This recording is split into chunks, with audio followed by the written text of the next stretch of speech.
ድሬዳዋ ረጃጅም ኳሶች መምህር ኑር ናስር ኳሱን የጋራ ያደረገው መሐመድ ናስር ለምንድነው ፈርስት ተቹ መጀመሪያ ኳስ ዘኪው ጥሩ አይደለም ፈርስት ተች ፑር ከሆነ ሰከንድ ተችህ ሽሚያ ነው የሚሆነው በቃ ከባላ ጋራ በእንትን ነው የምታዩ የጋራ ነው የሚሆነው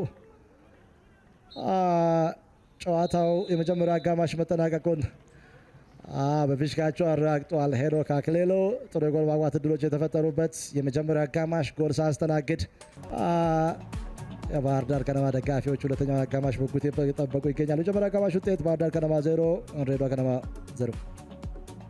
ተጫዋች የድሬዳዋ ከነማ ተጫዋች ነው። በጉዳት ምክንያት ከቡድኑ ጋር የለም።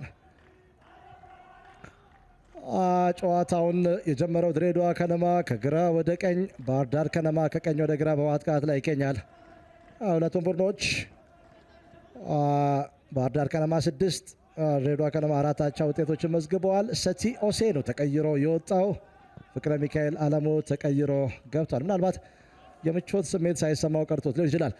ማርቆስ ኤልያስና አሰልጣኝ አረጋዊ ወንድሙ በአማርኛ የጨዋታ ኮሜንትሪ፣ በአፋን ኦሮሞ የጨዋታ ኮሜንትሪ በላይ ተሰማና መስፍን በዳሳ ሽሪላው የሄደበት መንገድ ከቀኝ ሳይድ ኦቨርሎድ አድርገው ሲጨርሱ በግራ ሳይድ የተከፈተውን ክፍት ቦታ ለማጥቃት የሄዱበት መንገድ which is best ነው። በቃ አይዲያ ይሄ የኮንሴፕቹዋል የሆነ የማጥቃት እንቅስቃሴ ነው።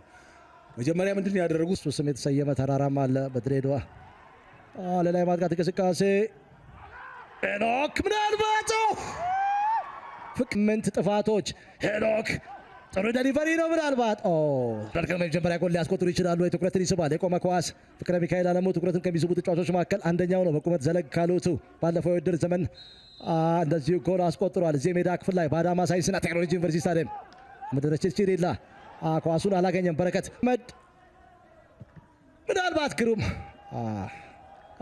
መሐመድ ኑር ናስር ጥሩ እነኚህ ደጋፊዎች የልባቸውን የሚያደርስ ቡድን ይፈልጋሉ። ግን የቡድን ነገለ አርሴ 4 ደቂቃ ይጠበቃል። ድሬዳዋ ከነማ 4 ጊዜ አሸንፈዋል። ባህር ዳር ከነማ 3 ጊዜ ተሸንፈዋል።